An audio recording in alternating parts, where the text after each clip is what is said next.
folks, and welcome to CNB. I'm Siddharth Vinayak Patnikar. We have got a very special episode lined up for you this week. It is special on two counts. The first is something big that's beginning here with us at NDTV and at CNB. But before I talk about that, the other reason, perhaps a little more significant to each and every one of you as well, this is something that we have promised that we will not let go of. Safety when it comes to Indian roads, safety for Indian passenger vehicles, safer cars for India. You remember a few weeks ago we brought you the first ever global NCAP tests that were conducted on made in India cars. Cars were taken across to Germany, crash tested. We had the results for you exclusively, and a number of you really wrote in with a lot of feedback, and you wanted us to get into more cars, talk about things which are a little more relevant. Well, guess what? We've got round two for you now. There is yet another car that we're crashing. This is also a car made in India. Let's go right back to Germany, to the ADAC Center outside Munich for all the details.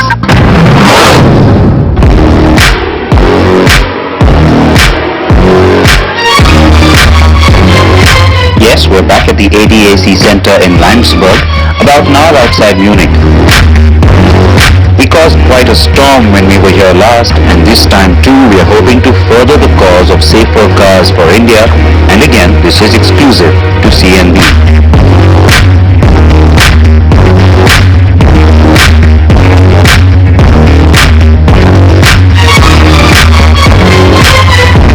Today we are here for a special test that involves this car. Yes folks, it is indeed the Maruti Suzuki Swift. When we had joined Global NCAP and IRTE the last time for the Made in India cars crash test, a number of you wrote in asking why the Swift was not included. Well, we listened to your feedback. The other reason to pick the Swift is a more geographic one. Well, now the last time I was here, I remember going on about this one point. All cars used have to be the entry or the base version. Why? Well, so it's a fair representation of that particular product as far as that car goes to any buyer for that model. Now this time what you're seeing is the ZXi with ABS variant of the Swift. Why? Well, no, we're not trying to change the rules here. The whole idea is that Global NCAP is carrying out this test in conjunction with Latin NCAP. Now, Maruti Suzuki exports this car to the Latin American market, places like Chile and Argentina, and so in that market, airbags, ABS, pretty much standard on this model, and so which is why it was crucial to keep some sort of a parity between those two markets and make sure that the test is fair in terms of its representation. So, frankly for me, the fact that this car has airbags, has ABS, might actually make things a little bit more interesting in terms of just where the result ends up. That's right. A lack of airbags in itself would have meant the car would fail the crash test, like the Polo and Figo had last time, remember? This car is sold in India but also sold in Latin America, so it's a very important, it's a typical example now of a kind of global product, and it's very interesting to see how it performs. This car has double airbags in the front, so that's encouraging, and it'll be interesting to see how it performs. Thanks, now a lot of work goes into preparing the car for the crash test, and we are talking hours a day before and hours again on the day. The car suffers some preparation before the day of the crash, which is preparation for safety and preparation for measurements. We put sensors inside the car in the B pillars, the acceleration sensor, accelerometers. We put the rulers outside, all the markings. We find the half of the car exactly, and we mark it, and we remove this line. Exactly. And we remove all the fluids. Why the fluids? The fluids have a high risk of firing. Yeah. So we exchange the fluids for water. Okay. Instead of So the weight is still maintained. Exactly. We keep the weights from the manufacturer. The protocol also says that we need 80% of fuel. So instead of fuel, we use water. It's safe. The dummies too need their own kind of special prep work, by the way. And in this test, we are seeing the use of 2 adult and 2 child dummies. So as you can see, all the prep work is almost complete. The dummies are inside. A lot of you had questions for me the last time about the kind of dummies used. Now there are different kinds of dummies in terms of the electronics on board, also in terms of the shape and size. These 2 are adult males, about 73 kilograms, which is taken as an average. Even the seating position, etc., takes their height into account, which is close to 5 feet 11 inches. And yes, putting 2 adult-sized dummies in the front is part of the basic UN mandatory test. But this test goes beyond that, as it's the Latin NCAP protocol test, just like the second one last time, where the car will be crashed at a speed of 64 kilometers per hour. The red represents what's the big structure of the car. So when you actually have a collision, remember there's little softer bits up front before you reach things like the engine or the actual structure, the big impact bearing parts of the car. The blue bit is that soft portion in the front, and this is what it looks like really. It's made out of aluminium, so it's really light, and it's a honeycomb sort of a pattern. So it's not just a big block of metal, it's got this porous sort of a feel to it, to try and imitate or try and emulate what a regular car's soft bits would seem like. And so which is why it's crucial to have both these bits, because well, that's what it would be if you actually hit.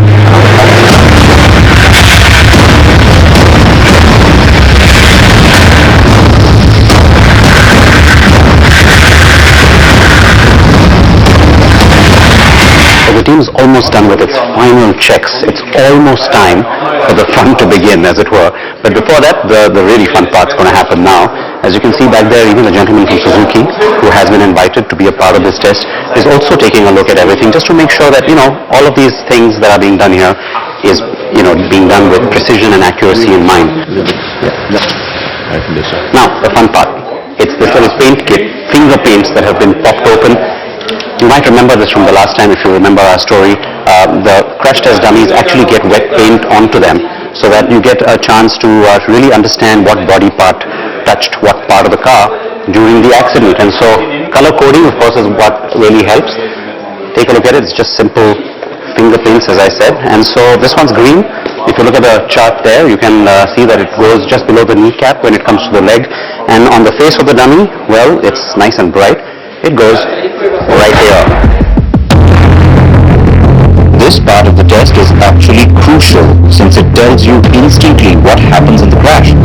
Of course, when I say instantly, it does not mean that it's accurate or scientific in determining the fate of the potential humans in such an accident.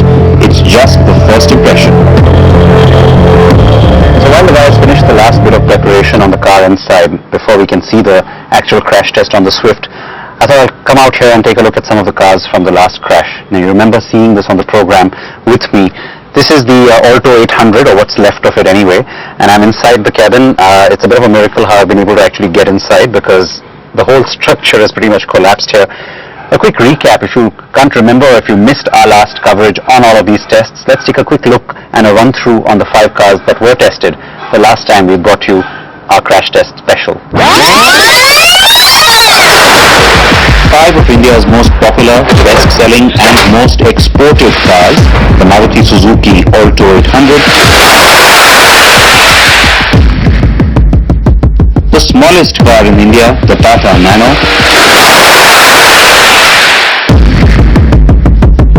the massive exports and domestic sales driver for Hyundai, the i10, the big hit for Ford in India, the Figo, and the German in the pack, the Volkswagen Polo. The result was that each and every car failed the test.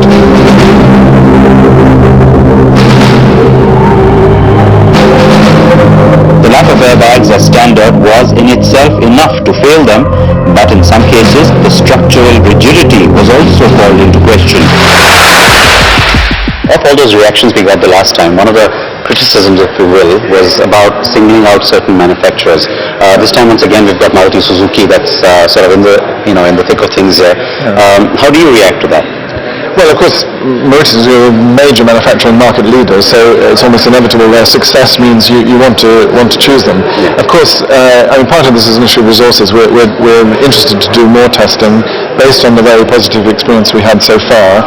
We're looking at trying to test more vehicles, because obviously for the Indian consumer they want to know as much as they can about all the choices they face in the market. So it's really a question of time and resources for us, but we will certainly try and test other vehicles, other manufacturers.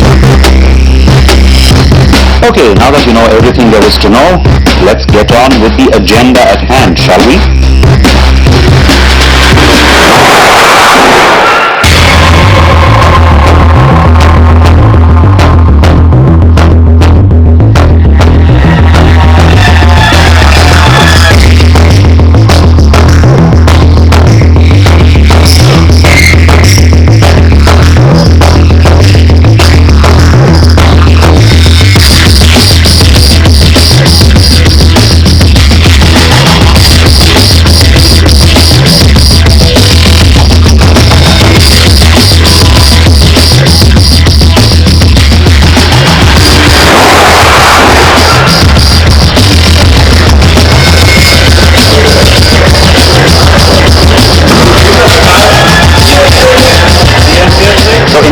cabin, and as you can see, the integrity of the cabin has been preserved a lot better than what you saw with the last time around with most of the cars.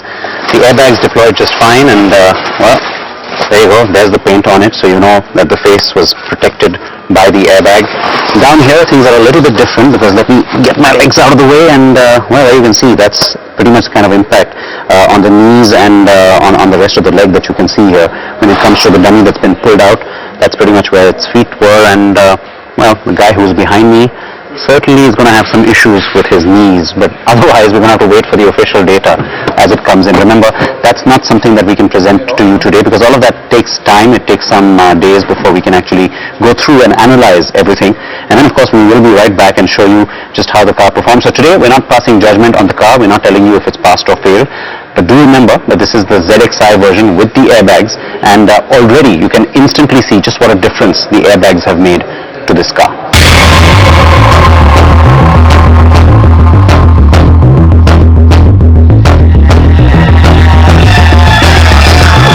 First impression is, if we compare to what we have seen in the past with the Indian cars, not so far in time, in late January, this is literally performing better way than many of them in terms of the structure. We can't give a gesture for the results, we don't need to see the dummy data, of course.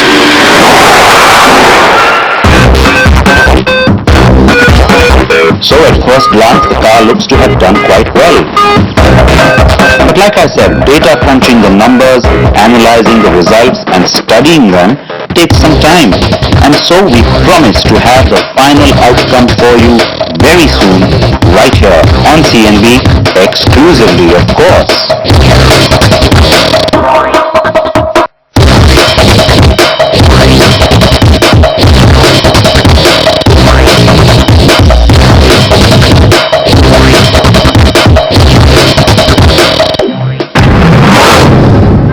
Please react to that story, folks. We want your feedback, your support, and remember, if you're tweeting me, use the Safer Cars for India hashtag, and I will be waiting for your feedback. Now it's time for a very short break here on the Prime Edition. We've got more, including introducing you to everything that's coming your way in terms of auto programming. Stay tuned.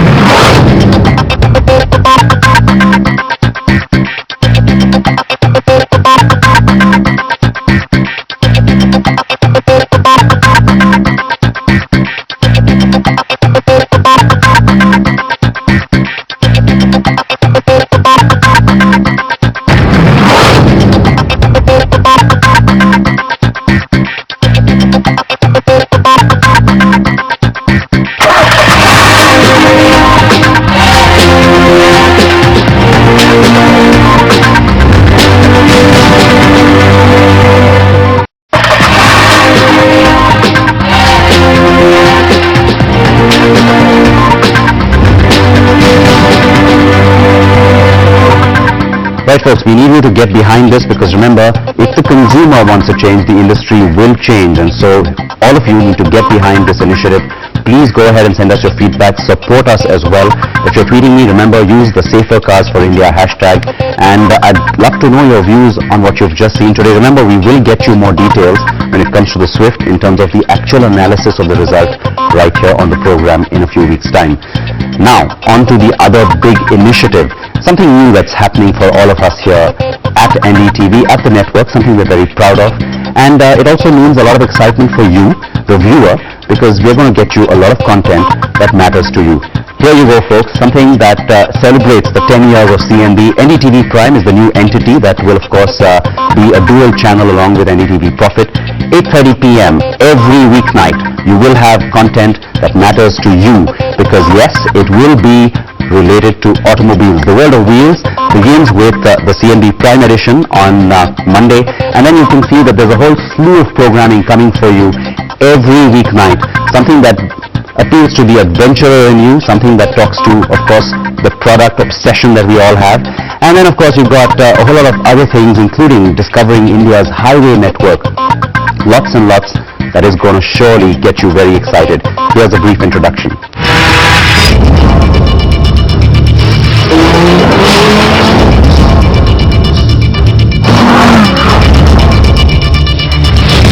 Let's get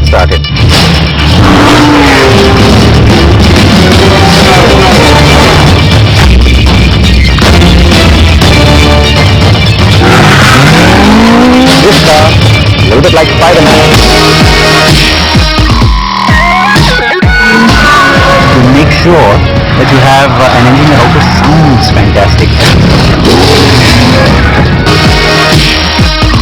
This car is more agile and more sporty.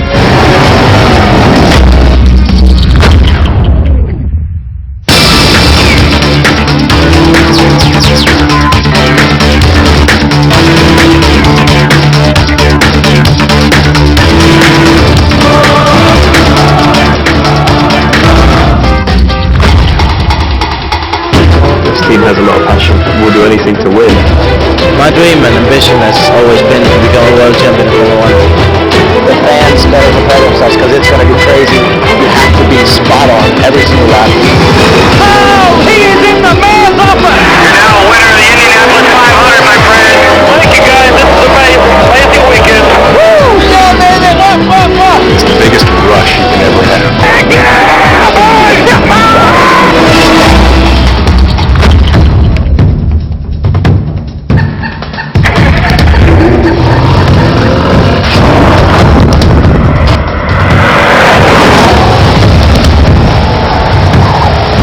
First love may be an SUV, but will you be the last one left driving?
For the best cars and bikes, stay with Autoplay.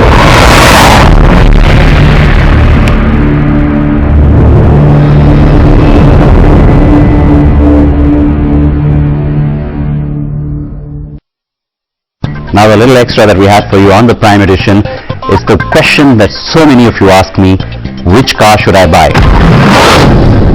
Right, so that's the most commonly asked question. Let's get those questions in. Akshay is asking, what's the better buy, the Volkswagen Passat or the Audi A4? Now Akshay, both cars are of course related. They come from the same Volkswagen Group stable, and they are slightly different cars in terms of attribute, because the Passat gives you a little bit more luxury and more room in the rear. So if it's a chauffeur-driven car you're looking for, the Passat makes more sense. It's better value. Even more value would be the new upgraded Superb. So take a look at that too. But if you want a driver's car and if you want the car to give you a little bit of a status boost, then the A4 is a great bet, and currently it's also got some good deals going from most of the Audi dealers. So I would always pick the driver's car. The A4 would be my choice. Our next question pertains to better value. Shahid wants to know what's the better car to buy, the Toyota Corolla Altis, the Chevrolet Cruze or the new Octavia from Skoda.